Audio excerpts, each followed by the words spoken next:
الحمد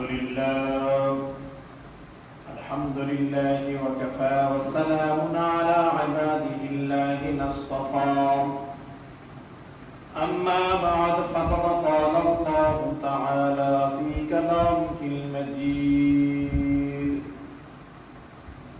وفرقانه الحميد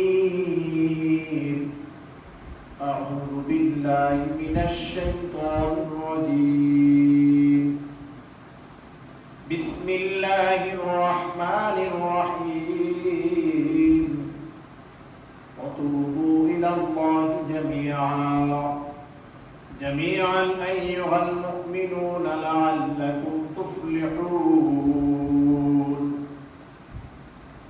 صدق الله العظيم وقال رسول الله صلى الله عليه وسلم يا أيها الناس توبوا إلى الله واستغفروا فإني أتوب اليوم بأنه مرة إن الله وملائكته يصلون على النبي يا أيها الذين آمنوا صلوا عليه وسلموا تسليما بلغ العلا بكماله كشف الدجى بجماله حسنت جميع خصاله صلوا عليه وآله الحمد لله মহান আল্লাহ পাক রব্বুল আলামিনের দরবারে সিজদায় অবনত হাজার কোটি শুকরিয়া জ্ঞাপন করছি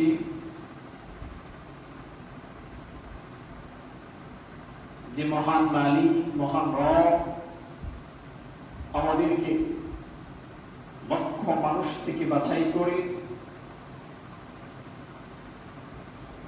সুস্থ অবস্থায় আল্লাহর মসজিদে আসার ব্যবস্থা করে দিয়েছেন। এই জন্য আমরা সকলে মন খুলে শুকরিয়া আদায় করি আলহামদুলিল্লাহ। দরুদ সালাম পেশ করছি মানবতার মুক্তির দিশারি নবীদের নবী সরদার আলম আখির জামান নবী মুহাম্মদুর রাসূলুল্লাহ সাল্লাল্লাহু আলাইহি ওয়াসাল্লাম শহীদদের সর্বোচ্চ আত্মার মাগফিরাত কামনা করছি। যে সমস্ত মুসলমানগণ পৃথিবীর শুরু লগ্ন থেকে আজকে পর্যন্ত কোরআনের জন্য ইসলামের জন্য দ্বীনের জন্য তাদের বুকের তাদের রক্তকে বিলীন করে দিয়ে আল্লাহর জমিনে আল্লাহর দ্বীনকে বাস্তবায়ন করার চেষ্টা করেছেন। আল্লাহ সুবহানাহু ওয়া তাআলা যেন তাদের সকলকে শাহাদা হিসেবে কবুল করে বলুন আমিন আমিন। পবিত্র মহরম মাস শেষের জুমা ইসলামের কল্যাণের জন্য যে সমস্ত ব্যক্তিরা তাদের রক্তকে বিলীন করে দিয়েছে তার মধ্যে আজকে এই মহরম মাসের মহরম মাস কাটলে আমরা দেখতে পারি নবীদের আওলাদ কলিজার টুকরা নয়নের মণি জান্নাতি যুবকদের সর্দার ইমাম হুসাইনের কল্যাণকে ইসলামের জন্য উৎসর্গ করে দিয়ে শাহাদা বরণ করেছেন। আল্লাহ সুবহানাহু ওয়া তাআলা তাদের এই শাহাদা কবুল করুন বলুন আমিন। এই জমিনে এই দ্বীন এই কোরআন এই ইসলাম খুব সহজেই হাতে গোনায় এমনি আমাদের কাছে আসে পৌঁছায়।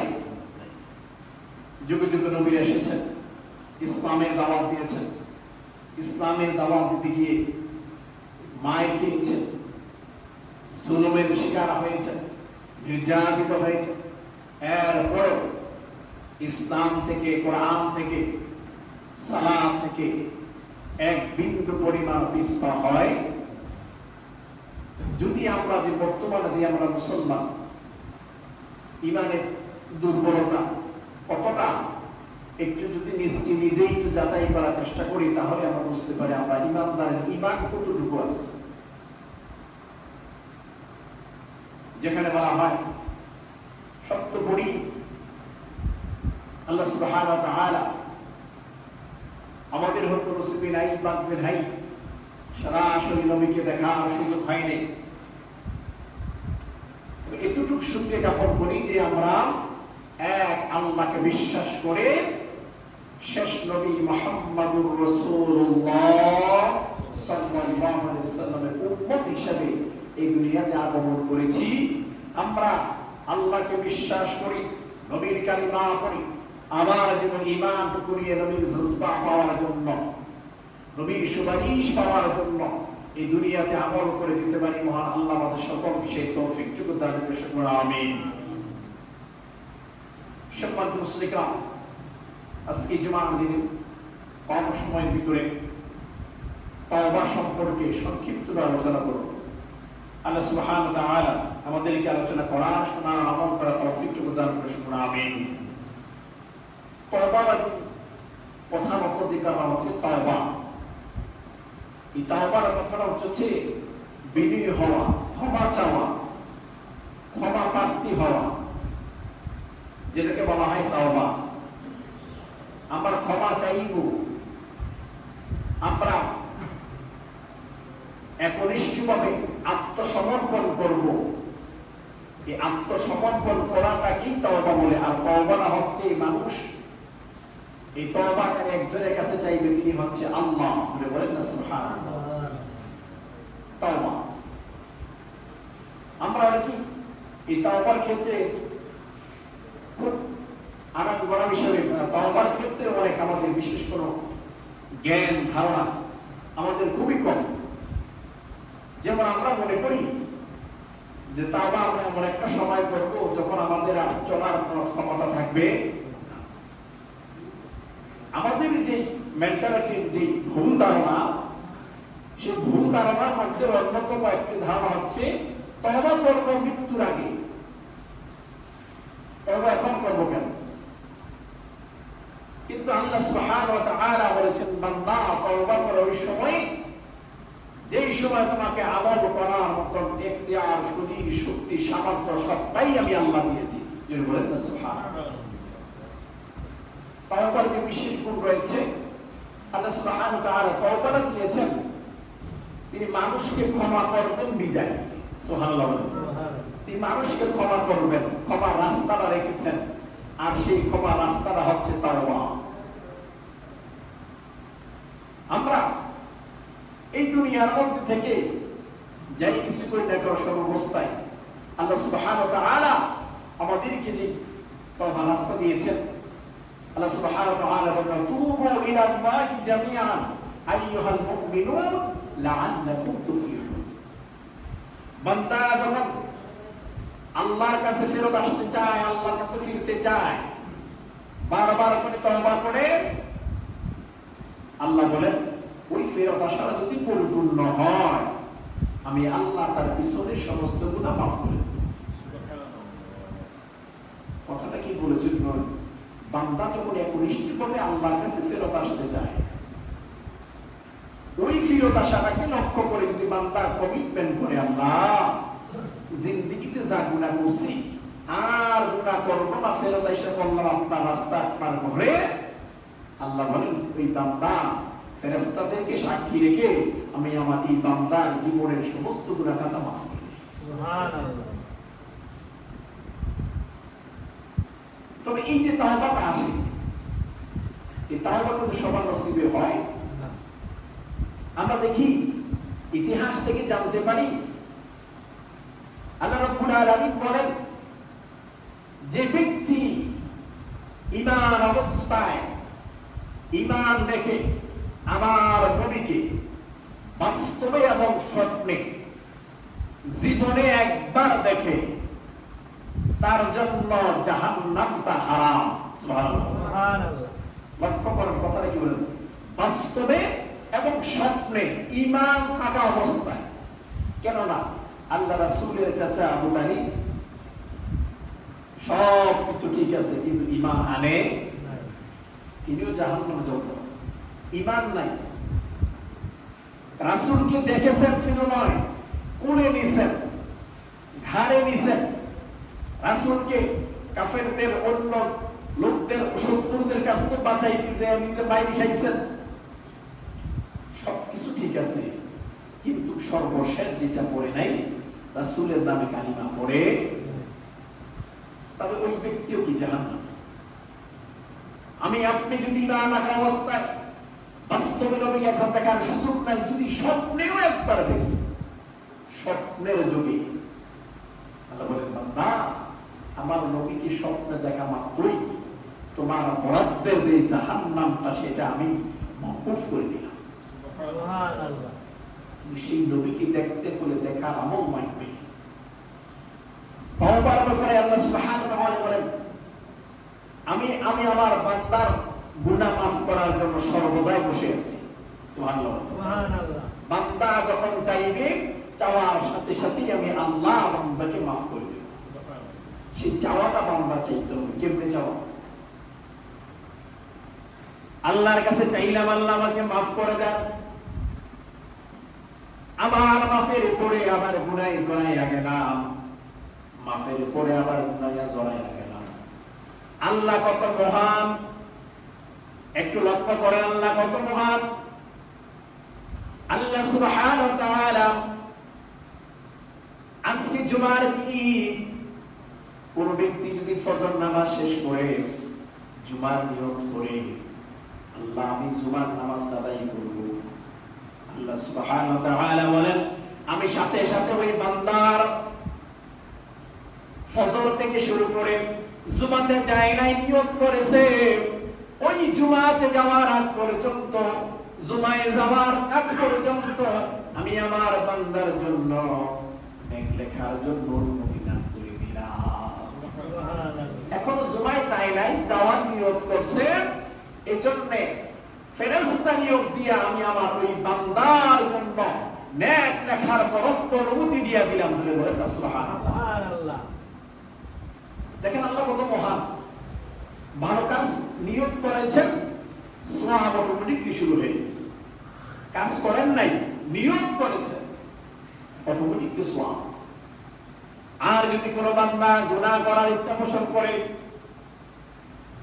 ইচ্ছা পোষণ করলেই তার নামে গুনাহ লেখা হয় না।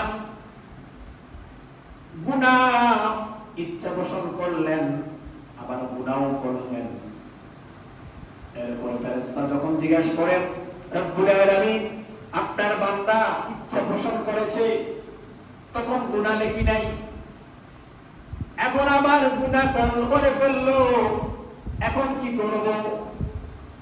আল্লাহ রাব্বুল আলামিন ফেরেশতাকে ডাক দিয়ে বলেন এখন অপেক্ষা করো, আমার বান্দা গুনাহ করেছে, না বুঝে গুনাহ করেছে, এখনো তার জন্য তওবার রাস্তাটা খোলা। একবার আমি আল্লাহকে বলে আল্লাহ ডাক দিয়ে বলে আমি আর গুনাহ করব না, তাহলে আমি ওই মুহূর্তেও আমি আমার বান্দাকে মাফ করে দিব। সুবহানাল্লাহ। সময় নেই, গুনাহ করে ফেলেছেন সেখানে সময় দিচ্ছে, সময় দিতেছে, সময় দেয়। এরপরে যখন এরপরেও বান্দা যখন ক্ষমা চায় না, নিজেকে গুনাহগার হিসেবে চিহ্নিত করে না, তখনই ফেরেশতারা গুনাহ লেখে, তার আগে ফেরেশতারা গুনাহ লেখে না। তওবার কথা পাওয়ার দেখেন হযরত ওমরের খেলাফার সময় হযরত ওমর এমন এক শাসক ছিলেন যিনি দিনে শাসন কার্য চালানোর পরে রাতের আধারে মানুষের ঘরে ঘরে গিয়ে মানুষের সমস্যাগুলো জানতেন, সমস্যাগুলো দেখতেন। তিনি চিন্তা করলেন আমি ওমরের জিন্দেগীর মধ্যে, আমি ওমরের শাসনের মধ্যে শাসক থাকা অবস্থায় যদি নীল নদে একটা পানি না পেয়ে মারা যায়, তাহলে আমি ওমর সেখান থেকে আমার জবাব দিয়ে আমাকে দিতে হবে। হযরত ওমরের এই মূল্যবান কথা তিনি চিন্তা করলেন, আমার এমন যদি শাসক হয়, একটা পশু পাখি যদি পানি বিহীন মারা যায়, আমি হযরত ওমরের এই প্রাণীটার জন্য আল্লাহর কাছে জবাব দিতে হবে। এরা ছিলেন শাসক, চিন্তা করছেন পশু পাখি, আমরা তো এখন মানুষ কিভাবে মারা যায় সে চিন্তাই করি না। মানুষ মারা যাইতেছে, মানুষের লাশ 30 থেকে 35,000 টাকায় মূল্য দিয়ে দেওয়া হচ্ছে। কেন মারা গেল, কি কারণে মারা গেল, এটার ব্যবস্থা কি, এটা নিয়ে কোনো অনুশোচনা নাই, কোনো কিছুই নাই। আমরা শাসক হয়ে বসে আছি, শাসক হয়ে বসে আছি আমরা। এই জিন্দেগির প্রতিটা সময়ে আপনাকে যদি কোনো ব্যক্তি জানতো যে তার শাসন অবস্থায়, তার ক্ষমতা অবস্থায় কি পরিমাণ হিসাব আল্লাহর কাছে দিতে হবে, তাহলে ওই ব্যক্তিকে জোর করে শাসন ব্যবস্থার মধ্যে বসানো যাইতো। আমরা এখন দুনিয়ার মহম্মতে, দুনিয়ার ক্ষমতায়, দুনিয়ার লোক লালসায় পড়ে হাজার হাজার কোটি টাকা দুর্নীতি করে নিজেকে অপরাধ বলে স্বীকার করি না, নিজেকে অধম বলে স্বীকার করি না, উত্তম বলে স্বীকার করি। হযরত ওমর যখন রাতের আঁধারে যখন বের হইলেন, প্রতিমধ্যে এক যুবক মদের বোতল নিয়ে তার রাস্তা দিয়ে তিনি হাঁটতে লাগলেন। ওই সময়ের মধ্যে যখন মদ হারাম করা হয়েছিল, মদ যখন হারাম করা হয়েছে, হযরত ওমর চিরুনি অভিযান চালাইলেন। কোন জায়গায় এই কাজ করা হয় তিনি চিরুনি অভিযান চালান, কোথাও কোনো এরকম হারাম কাজ দেখলে তিনি সাথে সাথে বিচারের আওতা নিয়ে আসেন। হযরত ওমর এমন ছিলেন, তিনি শয়তান পর্যন্ত তাকে ভয় পাইত। সুবহানাল্লাহ, শয়তান পর্যন্ত ভয় পাইছে। হযরত ওমর হাঁটা শুরু করলেন। প্রতিমধ্যে ওই যুবক যখন হাঁটতে লাগলেন, তার হাঁটার ভঙ্গিমা দেখে সন্দেহ হলো। তার হাতের মধ্যে যখন বোতল ছিল, শরাব যখন ছিল, তিনি হঠাৎ করে চিন্তা করে গেলেন, এখন আমি যতই সামনে যাই, ওমরের সামনে গেলেন ওমর আমাকে আঘাত করবে, ধরবে, এই পর্যায়ে আমার কল্যাণা পর্যন্ত চলে যাবে। ভয়ে কাপুরে হয়ে গেল।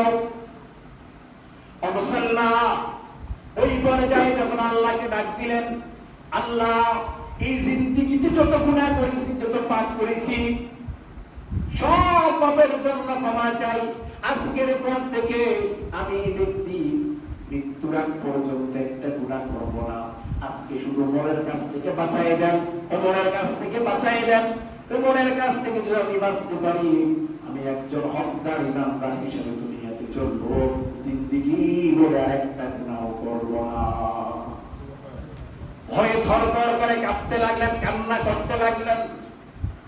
কান্না মঞ্জুর হয়ে গেল। মঞ্জুর করেন কে? আল্লাহ।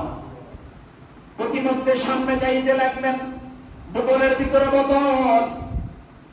হযরত ওমর তাকে দাঁড়া করাইলেন।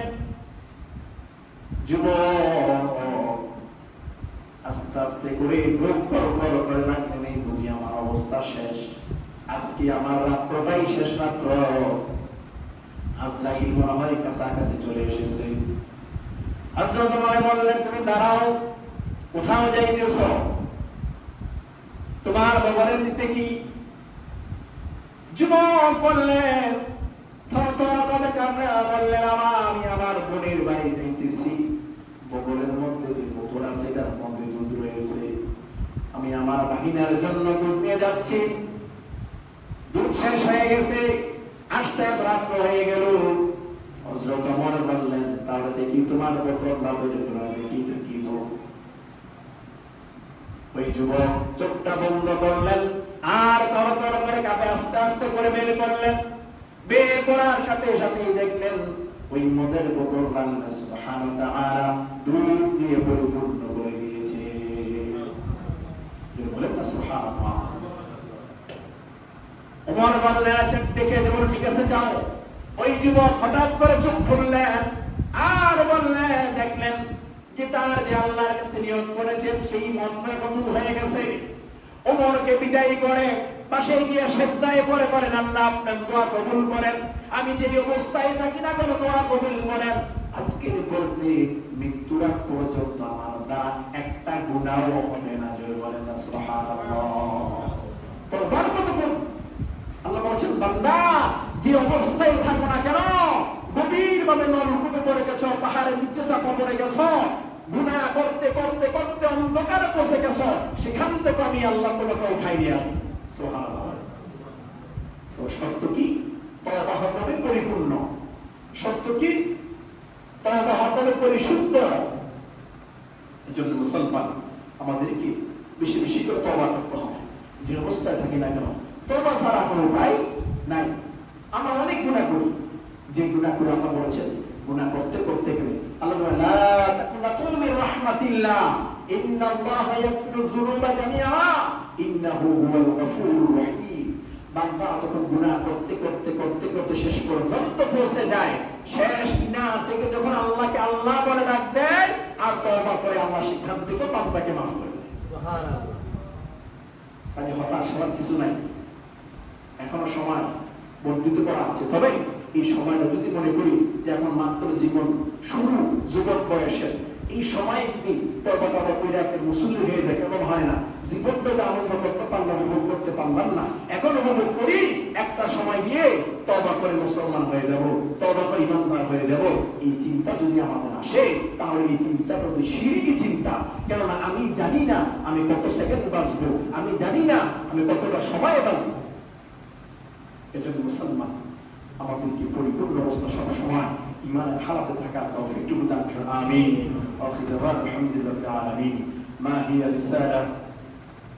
الرسالة في مصطلح الإسلامية معني نقول رسائل رسالة الله أعلان الله أمر تعليمه أو نهاية إلى الناس. من أن خلق الله بعث النبي صلى الله عليه وسلم إلى العرب على مر العصور لهداية الناس إلى طريق الصحيح، وكان هؤلاء أنبياء يقودون الناس إلى الله، وكان يبشر رسالة التوحيد. الرسالة يا محمد نشر رسالة التوحيد، متعارف الرسالة في بدية حدارة الإنسان على الأرض. كان الجميع يعود إله واحدة، وبعد ذلك مع مرض وقت بعد الناس بنصر الله، بعد أيضا في الخلق الحادي مختلفا بدلا من الله، وبدات في خلق فعوض من عذاب، وهو ما يخالف توحيد الله. بارك الله لنا ولكم في القرآن العظيم. برسول الله